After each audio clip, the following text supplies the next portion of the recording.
सुबह 37 की स्टार्टिंग में हम देखते हैं कि सियोंजाए कॉल पर इमसॉल से घर की कंडीशन पूछ रहा है। तो तब इमसॉल ने बताया कि अब सभी शांत हैं, तुम फिक्र मत करो, यानी मैं सभी को समझा रही हूँ कि तुम बुरे इंसान नहीं हो। और फिर बोली कि वैसे क्या सच में वो चीज़ तुम्हारी नहीं थी?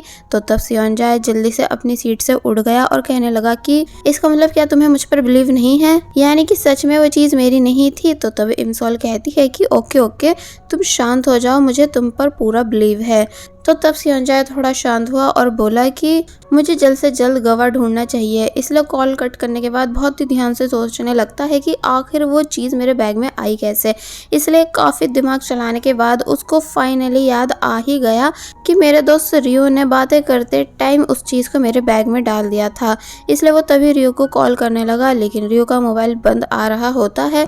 इसलिए उसने दूसरे वाले दोस्त को कॉल की, जिसने बताया कि हाँ, वो सामान रियो का ही है जिसे वो अपने भाई को गिफ्ट करने के लिए लाया था, लेकिन उसको लगा था कि उसका वो सभी सामान खो गया, पर थैंक गॉड वो सब तुम्हारे पास है। तो तब पहले तो सियोंजाए को ये सब सुनकर बहुत ही ज्यादा गुस्सा आया, मगर फिर चिल्लाकर कहता है कि अगर तुम दोनों मेरे फ्यूचर में मेरा घर बसते हुए देखना चाहते हो तो जल्द से जल्द मुझे इनोसेंट प्रूफ कराओ। अब नेक्स्ट सीन में हमें इन सभी की मीटिंग दिखाई गई जो कि ग्रैंडमा ने बिठवाई है, जहां मिस्टर किम बार बार उठकर जा रहे थे, लेकिन सियोंजाए उन्हें जाने नहीं देता। ग्रैंडपा बोली कि आज हम सब मिसअंडरस्टैंडिंग क्लियर करेंगे, इसलिए पहले मिस्टर किम एंड सियोंजाए तुम दोनों ये बताओ कि क्या सच में तुमने 18+ सीडी ली थी? तो तब मिस्टर किम मना करने लगे कि नहीं, लेकिन सियोंजाए एक्सेप्ट कर लेता है कि हाँ ली थी, और फिर तभी अपने घर का डीवीडी प्लेयर दिखाते हुए बताने लगा कि इसमें सिर्फ दूसरी सीडी प्ले होती है, ना कि वो वाली जो कि आपकी शॉप पर मिलती हैं। यानी कि हाँ, मैं आपकी शॉप से वो सीडी लेकर गया था, लेकिन वो मैंने देखी नहीं। तो तब इमसॉल की मदर कहने लगी कि तुम्हारे इस बात से क्या मतलब? तो तब सियोंजाए बताता है कि इमसॉल उस दिन काउंटर पर बैठी थी, और अब क्योंकि इमसॉल बहुत ही ज़्यादा सुंदर है इसलिए मैं उसकी ब्यूटी में खो गया था, एंड जल्दबाजी में जो सीडी हाथ लगी थी उसे उठाकर ले गया था। तो तब सभी शॉक रह गए कि ये कैसे खुलेआम अपनी फीलिंग्स बता रहा है। तो वहीं इमसॉल खुद की तारीफ सुनकर बहुत ही ज़्यादा खुश होने लग जाती है, जिसे देखकर सियोंजाए भी हैप्पी हुआ।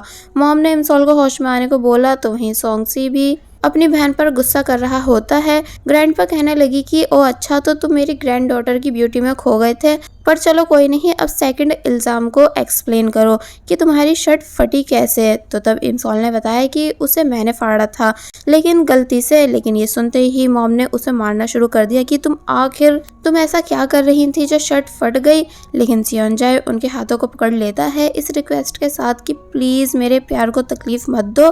तो ये सुन वो रुक गई एंड हैरानी से सियोंजाए को देखने लगी, लेकिन सियोंजाए के फादर जल्दी से सियोंजाए को खींचकर वापस से बिठा देते हैं, ये बताते हुए कि इस औरत के पास मत जाना क्योंकि ये बहुत ही ज़ोर से मारती है।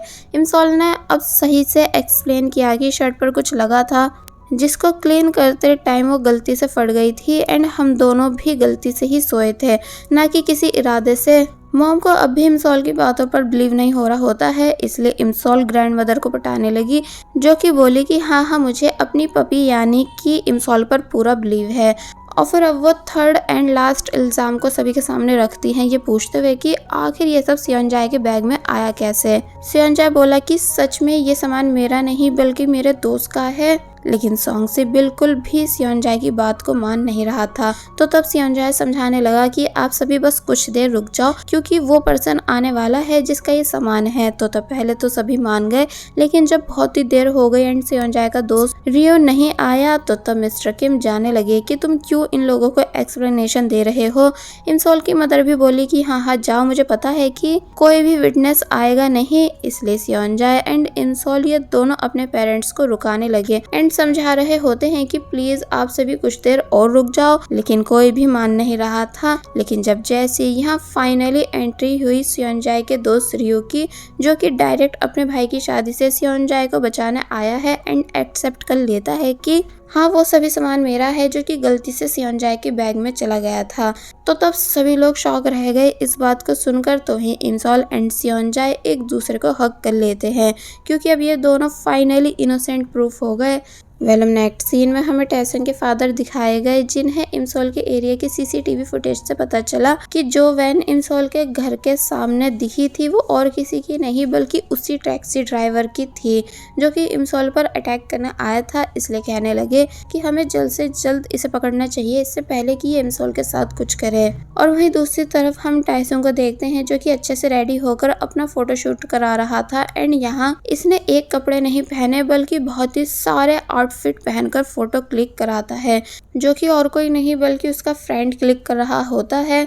कि तभी सामने से दो लड़कियां आने लगी, जिनको टैसंग के फ्रेंड ने रोक लिया, ये बोलते हुए कि तुम बिना परमिशन टैसंग की फोटोज क्लिक नहीं कर सकती हो। तो तब वो बोले कि तुम क्या बकवास कर रहे हो, हम अपने मोबाइल में टाइपिंग कर रहे थे, ना कि किसी को देख रहे थे। टैसंग अपने दोस्त से बोलता है कि ओवर एक्टिंग मत करो एंड उन्हें जाने दो। तो अब जैसी ये लड़कियां यहाँ टैसंग को देखती हैं तो तब जोर जोर से चिल्लाने लगी, ये कहते हुए कि ये कितना ज्यादा हैंडसम है। टैसंग भी उन्हें आंख मारने लगा, जिसके बाद वो दोनों बहुत ही ज्यादा खुश होते हुए यहाँ से चली गई। कि तभी टैसंग को उसके डैड की कॉल आई, जो कि इमसोल के केस के बारे में बताते हैं। इसलिए टैसंग नेक्स्ट सीन में इमसोल से मिलने आया एंड बता देता है कि वो टैक्सी ड्राइवर कुछ दिन पहले तुम्हारे घर के बाहर आया था। तो तब इमसोल शॉक रह जाती है, ये कहते हुए कि इसका मतलब उस दिन वैन में वही था। टैसंग इमसोल की फिक्र करने लगा और बोला कि तुम्हें ये बात अपनी फैमिली को बता देनी चाहिए, लेकिन इमसोल मना कर देती है एंड बोली कि तुम भी प्लीज ये सब सीक्रेट रखना वरना सब चेंज हो जाएगा। टैसंग कहता है कि लेकिन फ्री में, यानी तुमको मुझे ट्रीट देनी चाहिए, तभी तो मैं ये बात सीक्रेट रखूंगा। ऊपर से देखो तो मैं तुम्हारी फिक्र में यहाँ तक आया भी हूँ। तो तब इमसोल कहने लगी कि ठीक है, मैं तुम्हें ट्रीट दे दूंगी। लेकिन तभी सियोनजाए भी यहाँ आ जाता है और पूछने लगा कि तुम इसे ट्रीट क्यों दे रही हो। इमसोल समझ नहीं पाई कि अब क्या बताए। तो तब टैसंग ने बात को संभाला, ये बताकर कि हमारे बैग एक्सचेंज हो गए थे, इसलिए इमसोल एज ए सॉरी मुझे ट्रीट देना चाहती है। तो तब इमसोल भी इस बात को बोलने लगी कि हाँ यही रीज़न है। लेकिन सियोनजाए कहता है कि कोई नहीं, तुम्हारी साइड से मैं इसको ट्रीट दे दूंगा। टैसंग चिढ़कर पूछने लगा कि लेकिन क्यों। तो तब सियोनजाए ने बताया इसलिए क्योंकि मैं नहीं चाहता हूँ कि मेरी गर्लफ्रेंड अपने एक्स बॉयफ्रेंड के साथ डिनर करे। तो तब टैसंग शॉक रह गया, क्योंकि उसे अब पता चला है कि ये दोनों लव रिलेशनशिप में आ चुके हैं। और फिर अब हमें इन दोनों को डिनर करते हुए दिखाया गया है। एक्चुअली सियोनजाए बहाने से टैसंग को यहाँ लेकर आया है, क्योंकि उसने सुन लिया था कि ये दोनों किसी सीक्रेट की बात कर रहे हैं। इसलिए डायरेक्ट पूछने लगा कि आखिर तुम इमसोल से किस सीक्रेट की बात कर रहे थे। लेकिन टैसंग कुछ भी नहीं बताता, ये कहते हुए कि इमसोल ने किसी को भी ये बात बताने से मना की है। सियोनजाए कहता है कि लेकिन मैं कोई अननोन नहीं बल्कि उसका बॉयफ्रेंड हूँ। तो तब वो कहता है कि तो फिर तुम खुद से इमसोल से पूछ लो। वैन ये दोनों बहुत देर तक एक दूसरे से आर्ग्यूमेंट करते गए, जिसके बाद अब दिखाया गया कि दोनों ही बहुत ही ज़्यादा बुरी तरह ड्रंक हो चुके हैं, इसलिए इधर उधर की बातें करने लग जाते हैं। और वहीं दूसरी तरफ हम सोंगसी को देखते हैं, जो कि शूटिंग के लिए आया हुआ था, जहां उसे औरतें आकर मार रही थी। लेकिन अब क्योंकि शॉट सही से आ नहीं रहा था, इसलिए डायरेक्टर ने कई बार सोंगसी को पिटवाया। कि तभी उन्हें न्यूज़ मिली कि कोई बड़ा एक्टर इनके साथ काम करने के लिए रेडी हो गया है। इसलिए सभी बहुत ही ज़्यादा खुश होने लगे।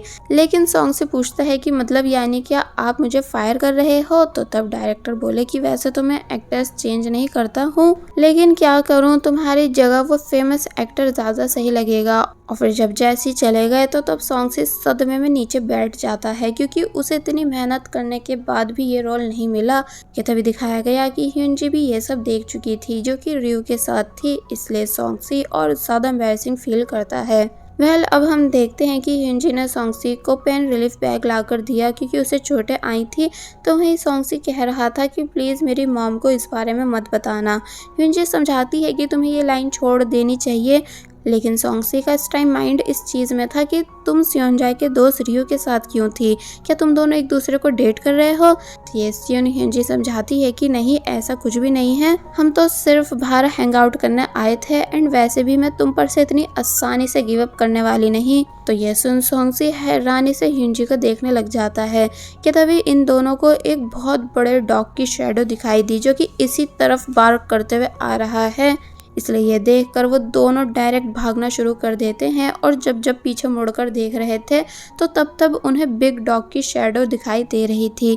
तभी ह्यूनजी को छुपने के लिए एक जगह मिली, लेकिन वो खुद अंदर जा नहीं रही होती है, बल्कि सोंगसी को जाने के लिए कह रही होती है।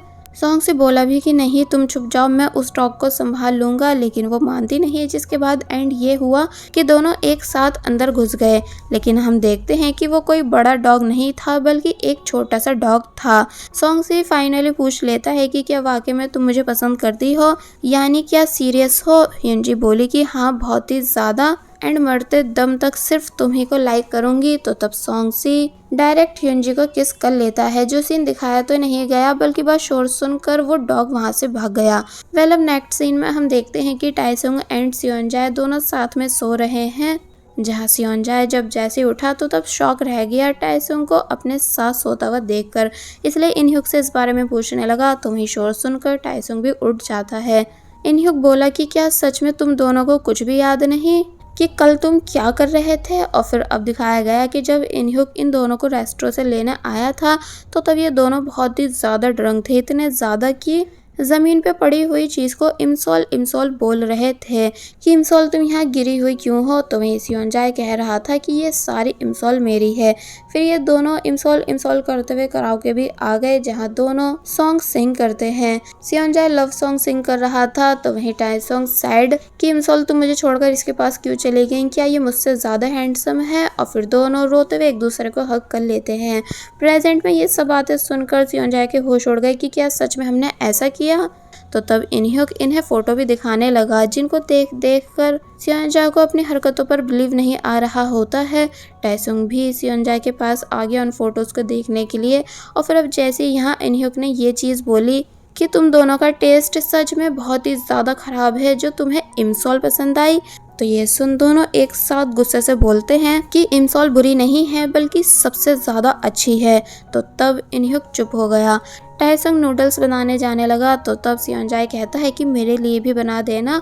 और फिर अब जैसे वॉशरूम में फेस वॉश करने आया तो तब उसे यहाँ कल रात की बात याद आने लगी। एक्चुअली टाइसुंग ने सियोनजाए को थोड़ी सी हिंट दे दी थी कि इमसोल किम योंग नाम के क्रिमिनल से परेशान है, जिसका केस मेरे फादर हैंडल कर रहे हैं, एंड बस मैं इतना ही तुम्हें बता सकता हूँ। इसलिए प्रेजेंट में सियोनजाए सोचने लगा कि आखिर ये किम योंग है कौन और इसका इमसोल से क्या कनेक्शन। और बस फिर इसी सीन के साथ पार्ट 37 यहीं पर एंड हो जाता है।